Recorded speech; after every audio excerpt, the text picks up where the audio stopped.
Welcome to Present Poetry, a podcast where we sit back, relax, and enjoy some poets of the past and present.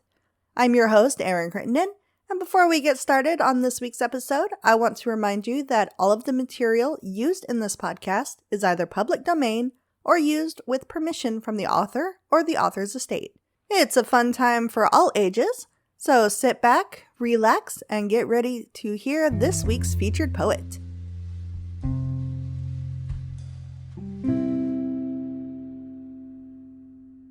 This week's featured poet is Rita Spalding.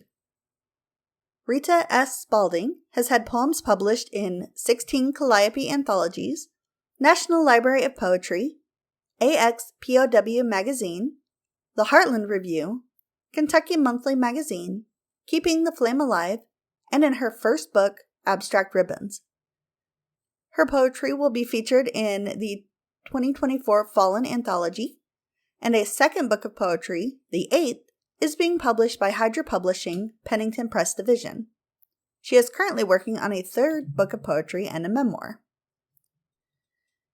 During her career, Rita has had poetry exhibited at the main branch of the Louisville Free Public Library and in a joint venture with the Kentucky Derby Museum. She has also received awards for poetry from Jefferson Community and Technical College, Elizabethtown Community College, National Library of Poetry, and Kentucky Monthly Magazine. Rita was a member of Women Who Write from 1995 through 2011 and served consecutively as secretary, then director. During those years, she taught poetry workshops, gave poetry performances, and mentored writers and poets. She also served as a panelist for the Dorothy Clay Norton Fellowship at the Mary Anderson Center, as well as assisting Carridder Jones with creating the first Kentucky Women's Book Festival in 2006. Rita also served on a Kentucky Poet Laureate nominating committee for Poet Laureate Maureen Morehead. In 2023, Rita was a featured poet at the Calliope County Public Library Kentucky Author Celebration and was interviewed in podcast episodes number 84 and 85 of the Never Too Late Cafe Bloom Where You Are Planted series, where she talks about her poetry and what motivates her in this amazing life. More recently, Rita's poem Heart Food was published in the February 2024 issue of the Kentucky Monthly Magazine. She was also a presenter at the Kentucky Writers Celebration in Danville and Historic Penn's General Store in Gravel Switch, Kentucky, and gives poetry readings regionally on a regular basis. We are reading a few of her poems, which she submitted to us through the form at presentpoetry.com.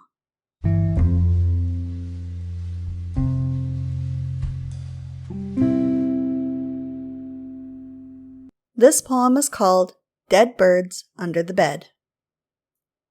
The first fell from an apple tree, hinged beak opening and closing, eyes blinking to see if change would save him, but of course it didn't. I hated when life hurt, especially little birds whose only job was to sing and be beautiful and calm the rest of those who can't be calmed. So I scooped the song into child hands, his black eyes staring back at mine, maybe a savior to his world, or at least to my own mornings too many to count.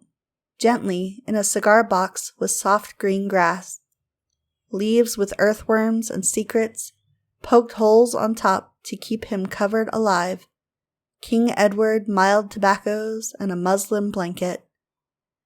Hidden under the bed, waiting for resurrection, a glass eyedropper fed his closing thirst until it no longer mattered, when morning came again and his song was gone.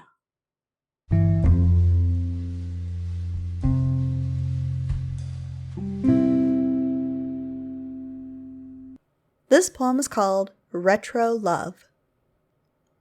Funny how old thoughts bring up new, a love from long ago.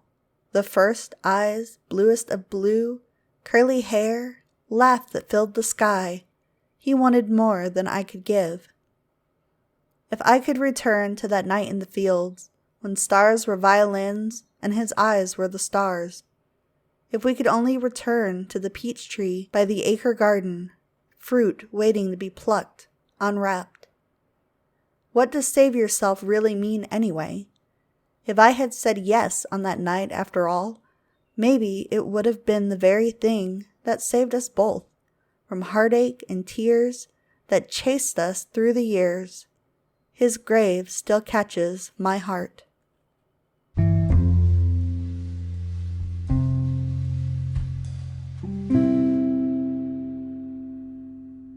This poem is called Killing Hate. Yellow, green, red, brown, autumn on my thigh, splash of azure blue holding them all together. The sky's arms holding my soul piece by piece, blended color wheel painted in a circle of rage. Angry tears washed away muted pastels, turned them inside pink rosebuds filled with hate. Bruises wore buttons on their delicate petals, tightly inside and hidden in nasty curled roots.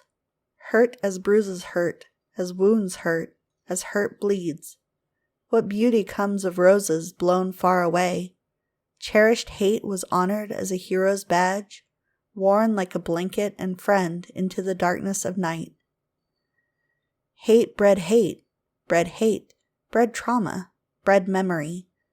In the greenness of the trees and fossils of the creek bed, a reflection in the sweet and gold leaves, the water, the words. Unbuttoned a war-torn cloak of childhood and laid it aside. Inch, by colors that faded into the blueness of the sky, the magic of wildest dreams' reborn spirit. One by one, petals crushed into perfume as I let go. Forgiveness came, wrapped in bruises.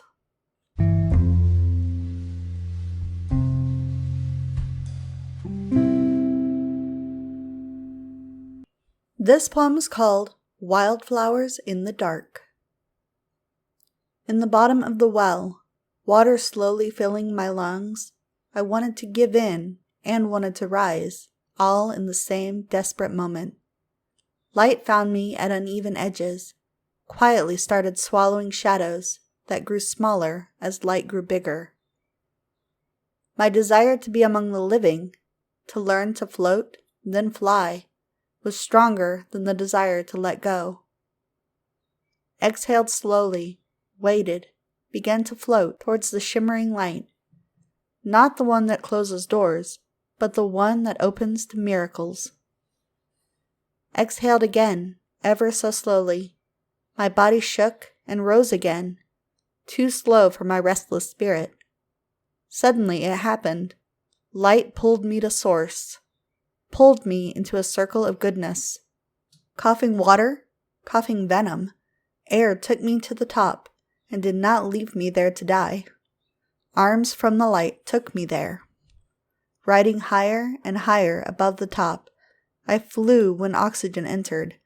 I grabbed wildflowers on the mountainside. I grabbed tree roots that begged me forward. At the top, the view is magnificent. Now I stretch my arms and hands toward you. Come join me here. My arms are the light that pulls you out of water, leaving your lungs whole again. Exhale with me. Feel this brilliance outside the well, outside the dark shadows. Wildflowers are waiting.